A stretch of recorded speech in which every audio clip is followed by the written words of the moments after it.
इंसान कहता है कि मेरे पास पैसे आई तो मैं कुछ करूं, और पैसा कहता है कि अरे इंसान तू कुछ कर तो सही, तभी तो मैं तेरे पास आऊँगा।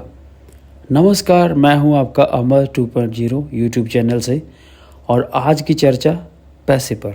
जी हाँ, ये भी उतना ही बड़ा सत्य है जैसा कि सूरज पूरब से निकलता है, बच्चा माँ की कोख से जन्म लेता है, वैसे ही पैसे को सही ढंग से अगर समझा ना जाए, संभाला ना जाए, तो वो बहुत सारे दुख देता है हमें। तो आज हम इसे पैसे को संभालना सीखेंगे और इसे समझना सीखेंगे। आज हम चर्चा करेंगे रॉबर्ट टी कियोसाकी की लिखी बुक रिच डैड और पुअर डैड के बारे में। इसमें कुछ इससे पहले कि कुछ मैं बुक की इंट्रोडक्शन में कुछ कहूँ, मुझे डॉक्टर कोकेन की एक बात याद आती है। लिखते हैं कि रिच डैड और पुअर डैड अमीरी का शॉर्टकट नहीं बताती, ये सिखाती है हमें पैसे की समझ होनी चाहिए, और पैसे की जो समझ है वो कैसे विकसित करें, ये सिखाती है हमें किस तरह से हमने अपनी ज़िंदगी को, जिम्मेवारी को निभाना है और उसे बाद में किस तरह से अमीर बनना है। तो चलो शुरू करते हैं। दोस्तों, जब भी बात जिम्मेवारी की आती है तो नाम याद आता है उस शख्स का जिसने ज़िंदगी में कितनी भी ठोकरें खाई है, कितना भी दुख देखा है, पर हमारे हिस्से के गम लिए और हमें खुशियाँ दे दी अपने हिस्से की। पिता। जेब खाली हो फिर भी मैंने उसे मना करते नहीं देखा। जेब खाली हो फिर भी मैंने उसे मना करते नहीं देखा। अरे मैंने अपने पिता से ज़्यादा अमीर इस दुनिया में कोई इंसान नहीं देखा।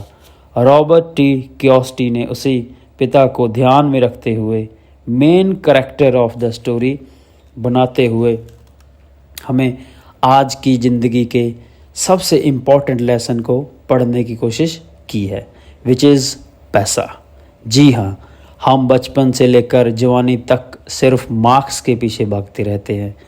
हमारा जो एजुकेशन का पैटर्न है, पढ़ाई का जो तरीका है, हम बचपन से सिर्फ यही सुनते आए हैं कि पढ़ो पढ़ो पढ़ो और पढ़ो, और एक लेवल तक पहुंचने के बाद एज एक डिसाइड करना है आपको कि अब क्या करना है। और रॉबर्ट टी कियोसाकी इसी बात को बहुत ही खूबसूरती के साथ एड्रेस करते हैं कि हमें पैसों को एक सब्जेक्ट की तरह बचपन से ही क्लासेस में पढ़ाना चाहिए। अगर आज पढ़ाई का मतलब ज़िंदगी में सफल होना है, ज़िंदगी में पैसे कमाना है, तो क्यों ना उस पैसे को सही ढंग से मैनेज करने का गुण हमें बचपन से ही मिले।